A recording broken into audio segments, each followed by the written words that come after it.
In development, Fractures in Time. Latest news.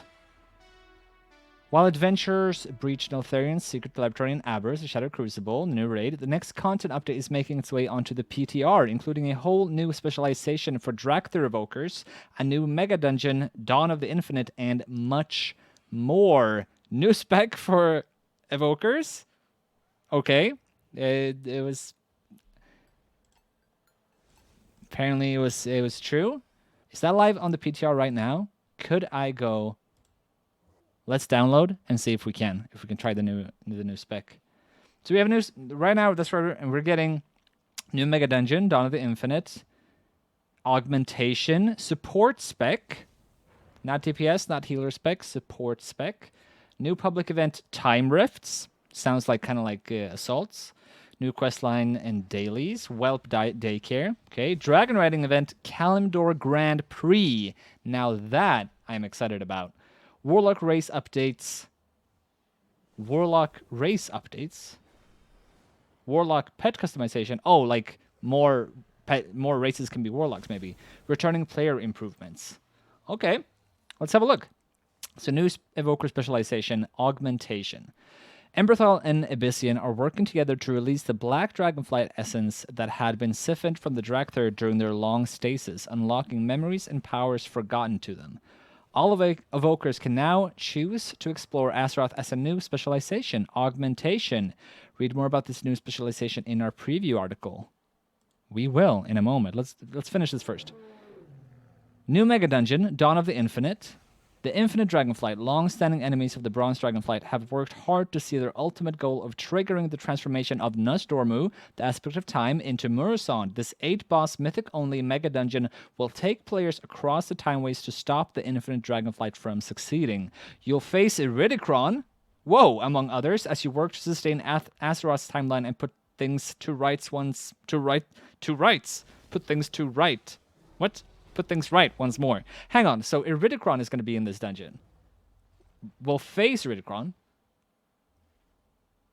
in this mega dungeon. That can't mean that we're going to actually defeat Iridikron. There's no way that's going to be the thing. I feel like that can't be correct. Right? Who knows? We'll have to see. But I like, this is me and... Oh, look, we got Evil Chromie right here, and then Real Chromie right here. Infinite Chromie, Real Chromie. So maybe the dragon that we faced wasn't Chromie in the questing. I don't know. Okay. Not too much info, but it's going to be infinite. Infinite dragons. Obviously, we're going to see some sort of Nosdormu, some sort of Murasond, probably. Chromie's going to be here. I wouldn't be surprised if Chromie is the last boss. I don't think we'll face Murasond. That's my personal thought. Or maybe we will. Maybe we will. Obviously, Chromie's going to play a big part of it because she's here. Iridikron, I'm really intrigued to hear more about this because Iridikron's going to be here. So is Iridikron going to be trying to make Nosdormu Murasond? Or is he going to try to stop it? Or are we going back in time before the fight between the aspects? It could be that I assume we're going to go a lot in time in this dungeon. So I have a theory that we'll go back in time when they were fighting Iridikron before they were able to imprison Iridikron. And maybe we'll get both sides. We'll get current Iridikron and old Iridikron. Who knows? Who knows? Okay. We'll have to wait and see. Unravel the time streams. Join together for time rifts. The time streams have become a bit more unstable with recent events as the boundaries between the timelines weaken. Minions from other timelines have begun making their way into Azeroth. Players will join together to take on time rifts, push back against the waves of minions, and plug the hole to set the timeways straight again. Sounds like invasions, right? Or elemental assaults. Probably just, it's fine. More open world stuff. Cool. Eon's Fringe. Undertake new repeatable content in Eon's Fringe. Sounds like a new zone or subzone. As you work to settle the timeways and solve the problems brought about by their instability while reaping the rewards of a job well done. Okay. Repeatable content. Sounds like dailies. World quests. Cool. Whelp Daycare. The dragons have more eggs than they can handle, so they've called in the crew at the little Scales Daycare to help. That's really cute. The crew quickly finds itself overwhelmed and so has asked for a little help from their friends. You. Us. You'll guide 5 dragon whelps as they grow and learn about the dragon flights, earn renown, and more. That's cute. Sure. Let's have a little Whelp Daycare. I'm always for stuff when we get to grow something from hatchling to full grown. The Warlock class expands to new races. Okay, in the Fractures in Time content update, the Warlock class will become available to Night Elves, Draenei, Lightforged Draenei, Pandaren, Kultiran, Tauren, High Mountain Tauren, Magar Orcs, and Sandalari Trolls. I'm surprised Sandalari Trolls wasn't already able to be Warlocks. I was sure they could be, but obviously not. Warlocks will also be able to undertake a new questline starting with the quest Beginning Impositions, which will unlock a new imp pet customizations. Okay. I'm always down for more cosmetic options. Players will also be able to visit the barbershop to customize their pets. So kind of like Druid and their Druid forms. You'll go to the barbershop and you'll be able to customize which form you want. Cool. And class talent updates. More class balance and tuning is coming for mages. I know that's been wanted by quite a lot of you. Rogues, holy paladins, and more. The Fractures in Time content update will be making its way to PTR soon. Keep an eye on the official forums for updates and patch notes once the PTR is live. All right. Let's have a look at the new Evoker specialization, Augmentation. I am especially excited because I main Evoker. I haven't loved Devastation. Precision is fun. So let's see what this is. Bolster your allies with the Augmentation Evoker specialization. Emberthal and Abyssian are working together to release the Black Dragonflight essence that have been sifted from the Dragther during their long stasis, unlocking memories and powers forgotten to them. The result of their efforts will be felt by all Dragther Evokers as they'll gain access to a brand new specialization, Augmentation, available immediately with the release of the Fractures in Time update. Okay. What is the Augmentation spec? Damage. I wish it was a tank spec. It's a damage spec. Okay, it's a damage spec. So it's not a healer spec. It's a damage spec, but they said support. Augmentation is damage. Imbues allies with the might of the Black Dragons and bends time and fate in their favor with bronze magic. Preferred weapons, staff, sword, dagger, mace, primary stat, intellect. So nothing's different. Still intellect. Same as the other two. Excellent. Augmentation is a new damage dealer role with a twist. They use the essence of the Black and Bronze Dragonflight to amplify the abilities of nearby allies. The playstyle for this new specialization involves empowering your allies with a variety of beneficial effects. Some can be cast directly on your allies, while others are tied to using your damage-dealing abilities effectively. Bard class? We've talked all about the Bard class. Augmentation Evokers deliver their damage in a wholly unique way. They act as force multipliers, increasing their group's capabilities and damage output significantly. Literally a Bard class, a buff class. A support class. They're a supporter. Okay, let's read a little bit more. Augmenting allies. Certain augmentation abilities, see some examples below, buff either your whole party or specific members. Many of these have smart or proximity-based automatic targeting, enabling you to maintain focus on the battlefield and enemy selection. Okay, let's get back to that. You will still be able to target specific party members if you desire. However, there is plenty of freedom to bolster your allies as you see fit. Like the other Evoker specs, Augmentation makes use of familiar capabilities like spending essence, using your mobility to navigate the battlefield effectively, and making use of empowered spells. Excellent. So here we're getting some more black dragonfly, black magic right here. Upheaval in action. Okay. The power of Black and Bronze. These sample abilities for Augmentation should give you an idea of what each aspect of magic brings to the table.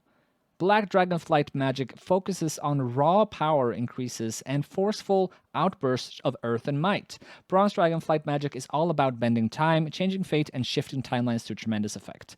So here we have a couple spells. Let's start with Ebon Might. 1.5 second cast, 30-second cooldown. Increases your 4 nearest allies' primary stat by a percentage of your own, and causes your eruption to deal more damage for 10 seconds. Some of your other spells extend the duration of these effects. So primary stat for allies get increased, and you're going to deal more damage with your eruption. And if you do some other spells, this will get extended. It's kind of like Dragon Rage. If you do empower spells while you're in Dragon Rage, it'll actually increase that duration, right? So it doesn't say empower spells, it's some of your other spells. Okay, so let's talk about Eruption then. That gets buffed by Ebon Might. Eruption is a 2-second cast, cost 3 essence, replaces Disintegrate, so you won't have Disintegrate in this spec. Cause a violent eruption beneath an enemy's feet, dealing volcanic damage split between them and nearby enemies. Increases the duration of your active Ebon Might effects. Okay, so basically it's an AoE damage, right? If you have Ebon Might up, you'll do more damage with Eruption, and when you cast Eruption, Ebon Might will be increased. So, if you're able to get Ebon Might up, and then just get a lot of Eruptions out, you'll have a longer Ebon Might, which means that your allies will have more primary stat for a longer time. So you want to get as many Eruptions as possible. Let's keep reading, because there's another one who also increases the duration of your active Ebon Might. So Upheaval, 2.5 second Empower, not Essence, 40-second cooldown. Gather earth and power beneath your enemy's feet and send them hurtling upwards, dealing volcanic damage to them and nearby enemies. Empowering expands the area of effect. Increases the duration of your active Ebon Might effects. So again, an AoE, but it's a knock-up as well. And the longer you empower, the bigger the area. So if you want just small, super short in power is fine, and then it gets wider. Okay, and once again, weaving this with your with Eruption, it will get a longer Ebon Might. So it sounds like a lot of this is going to be surrounded around extending Ebon Might as long as possible, because Ebon Might has a 10-second cooldown, 10 second duration, 30-second cooldown. So my thought is you're probably going to want to try, if you're good at this, you might even be able to have Ebon Might up all the time. We don't know how long these abilities increase the duration of Ebon Might. We have one more, Breath of Eons. 1.5 minute cooldown replaces Deep Breath. Okay. Fly to the target location, exposing temporal wounds on enemies in your path for 10 seconds. Temporal wounds accumulate a portion of damage dealt by your allies. Okay. And then critically strike the enemy for that amount at the end of the duration. Increase the duration of your active Ebon Might effect. So you're not actually going to have the bursty damage. You're going to fly over people. This is going to be I can already tell this is going to be it's not always going to be good, right? So you're going to fly over people. For 10 seconds, it's going to accumulate a portion of all the damage that your allies deal. So the more damage they do, if your allies have CDs up and they do a lot of damage, that all gets collected into the Breath of Eons, into these temporal wounds. And after 10 seconds, so the adds or whatever has to live for 10 seconds, it will then critically strike the enemies for that amount at the end of the duration. So this will be very strong for big packs that live for a long time, but it'll also actually be quite good single target, especially during Bloodlust or during when people have burst their CDs, because Deep Breath just does 1 damage. Like it doesn't increase if it's just one person. But with this, if you do Breath of Eons on a boss, for example, for 10 seconds, all your allies are going to burst this thing, right? And then after that, you get a huge damage thing. Okay, so situationally good in AoE if things live for 10 seconds or longer, and always good on single target, really, which is exciting because Deep Breath, I mean, it can be good, but it's not a priority usually. Okay. Interesting. And once again, this also increases the active ebb and might effect. So you can easily get 3 out. I don't know how long. Let's say it increases by 2 seconds. Why not? And so these two, you'll always be able to get out. Upheaval and Breath of Eons. So that'll be a 14-second. And during that time, if you have all your essences for Eruption, you might be able to get 3 during 12 seconds, 3, maybe even 4 eruptions out, which means that, and especially if you have Essence Burst, you might even get 4 or 5. And let's say you're even, like, let's maximize, you get 5 casts, and this is all speculation, it increases the duration of your active Ebb and Might effect by 2 seconds. That 10 seconds, we're up to 20 seconds, plus another 4. You know, it won't always have Breath of Eons, actually, because it's 1.5 minute cooldown, but I have a feeling you're going to be able to have Ebb and Might up for a good 15-20 seconds, which means it's going to have 10 seconds of downtime before you can cast it again. So it's all going to be surrounded on Ebb and Might and very much on just giving your allies primary stat. Interesting. Very interesting. A great display of talent. Okay, so we obviously can't look at these. It's the same class tree, but we can't have a look at... We don't know what these are doing. So with access to a brand new spec tree... Oh, here we go. Never mind. With access to a brand new spec tree, Augmentation Evokers can choose to further specialize in bronze or black magic, as well as discover new ways to power up their allies. Draconic Attunements. Passive. Learn to attune yourself to the essence of the black or bronze dragonfly, so you get to choose. Black Attunement grants you and your nearest 4 allies increased maximum health, and Bronze Attunement gives you and your 4 nearest allies increased movement speed. So more survivability or more movement speed. Easy. Blistering Scales. Protect an ally with Explosive Dragon Scales, increasing their armor by a percentage of your own. Melee attacks against them cause a scale to explode, dealing volcanic damage to enemies near them. So this will be good on tanks, because it'll give them some more survivability, but it'll also do damage. Cool. It's kind of like Thorns, really, except it also increases the armor. Bestow Wernstone. I just still don't know how to say that. Wernstone. Conjure a pair of Wernstones, one for your target ally and one for yourself. A Wernstone can be activated by the bearer to transport them to the other Wernstone location if they are within 100 yards. So, you can connect with someone, and then you can teleport to each other.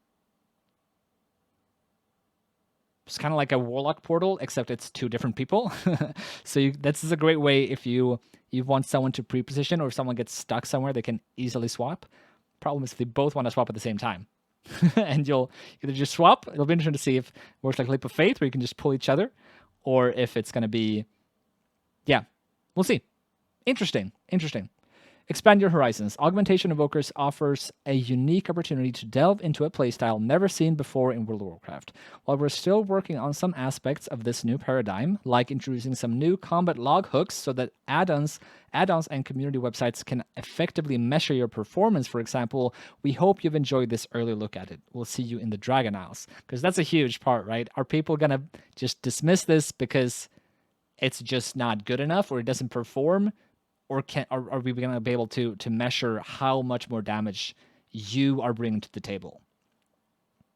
Very interesting. Very interesting indeed. Let's just see if it's up on the PTR. Let's have a little look. I have a feeling the PTR is not actually going to be live yet, but we're going to try it. I doubt it will be. Let's, yeah, they're not on. They're not. So it doesn't matter. But I have it downloaded, and as soon as it is, don't you worry, I will be showing that to you. Very interesting indeed.